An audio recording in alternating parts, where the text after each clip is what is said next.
Hi friends, today I'm super excited to color Masha and the bear. I've also prepared the markers I'll be using.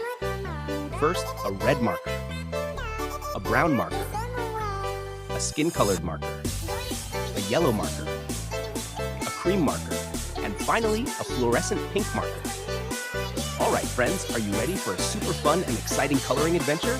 Let's start coloring!